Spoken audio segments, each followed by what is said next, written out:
Hey guys, can I be honest with you? Since the G2, I really haven't loved many LG phones. The V10 was pretty cool, and I did like the V20, but everything else besides that really didn't like. And the G5 last year, boy, that was a bad phone.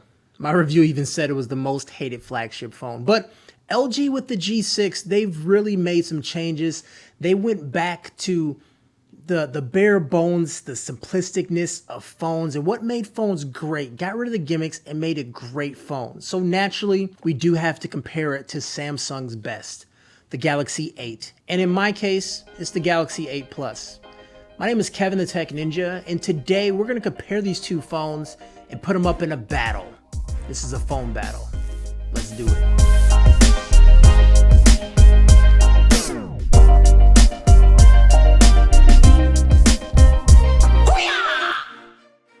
Now this is the part that's most interesting to me. Both of these phones are the first phones that I know of that's shipped with that weird 18.5 by 9 aspect ratio, which makes them taller and thinner than conventional phones from last year. On the G6, you get a 5.7 Quad HD panel, while on the S8 Plus, you get a larger 6.2 inch panel with the same resolution. And if you get the standard S8, it's packing a smaller 5.8 inch screen. While the G6 and S8 Plus share the same resolutions, the infinity display on the S8 Plus makes it for a much more immersive experience, pushing bezels to the bare minimum. The added fact that it being a Super AMOLED panel really makes colors punchy, and even though the G6 display is HDR certified, the S8 Plus has the slight edge for sure.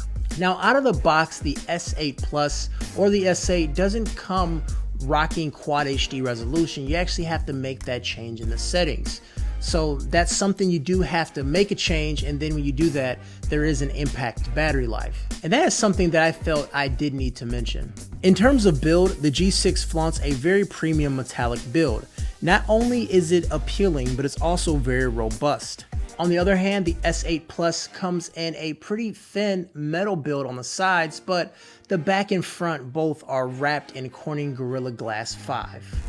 Now the G6 is actually in Gorilla Glass 5, 4, and also 3. So it's kind of interesting how they're actually going about it versus Gorilla Glass 5 on everything.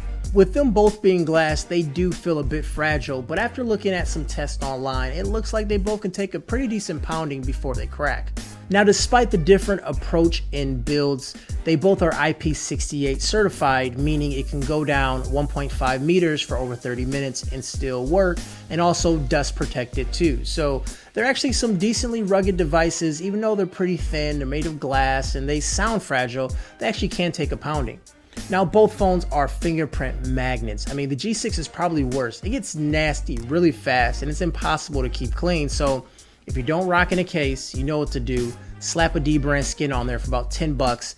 You can keep the back looking crispy, so if you want to sell the phone again, it stays crispy. Or you can just change it up a bit. If you don't like the black back, you can change it, get something a little bit different, like a wood grain or even like a marble finish. Hit the links down below to D-brand your device. Now, so far, both phones have been pretty much neck to neck. Software and hardware would really tell them apart though. The G6 runs the Snapdragon 821 processor with 4GB of RAM, which is a little bit dated compared to the S8 Plus running the Snapdragon 835 processor with, again, 4GB of RAM. In day-to-day performance, I didn't notice a difference. Running the same games, same applications, bouncing between the programs and multitasking and launching some intensive applications, they both ran pretty much the same. So even though it has beefier hardware, I'm not noticing a difference today. Both software types also bring in a fair share of tweaks on top of Android 7.0, and they have been retouched a bit. The G6 does feel a bit more familiar compared to previous versions, but it does still feel cluttered a bit, and it does offer a more cartoonish look, something that I would describe to as akin to like the older TouchWiz. On the S8 though, you get a modern TouchWiz, which is really refreshing. And that's where the difference is. The S8 seems to offer a ton of useful customization options, which are easy to understand even for beginners, and they seem to tie up a lot with the onboard hardware. It seems like everything the S8 has on the device is actually useful and practical. The G6, however, has a lot of things that you may not use and may be a bit redundant compared to what already comes on the device. And also the look is a bit cartoonish. And there is an option for the theme store on both devices, but the theme store on the S8 Plus is way more robust compared to the themes available on the G6. Samsung has a lot of things going for it with this phone, like face and iris unlock. You also have the hard home button press. Also, when you touch the home button, it has that iPhone feeling like it's clicking. You do have Bixby, which as of right now is not working all the way, and LG just doesn't have that much. But the one good thing LG has going for it, and this is a pretty big deal to me, is that the fingerprint scanner is in the back of the device, right in the middle, and also it's a button too to turn the device off and things like that. And to me, that's huge. The location on the Galaxy S8 is just bad. It's hard to get to, and you need to do some extreme hand yoga to get to it. So it seems like Samsung really wants you to use the face to unlock, the iris unlock, or the pen and swipe gesture, versus LG really wants you to use a fingerprint scanner, as that's their main option to get into the device.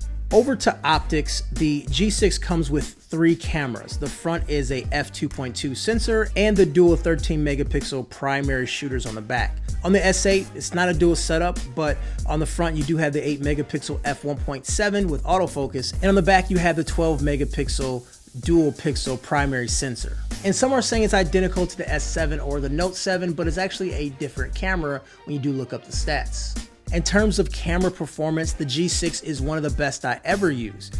It seems to have the edge over the S8 in low light performance, and even though it can be a bit contrasty, it does really well with colors. But that doesn't mean that the S8 Plus is bad though.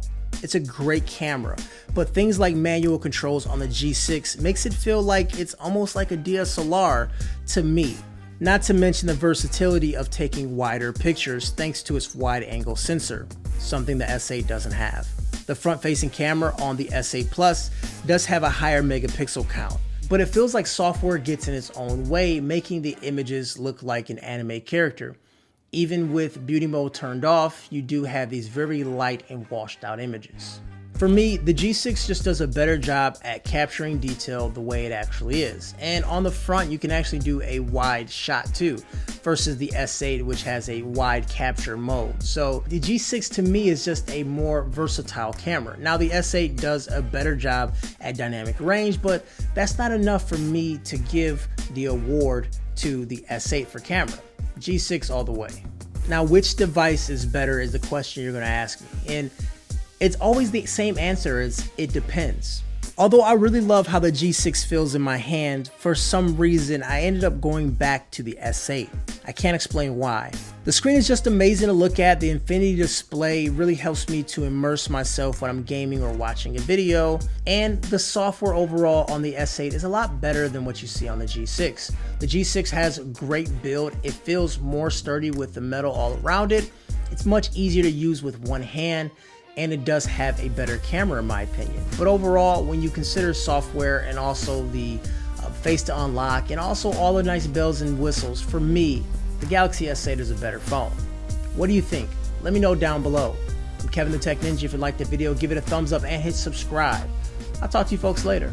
Peace out. KTTN, say it again.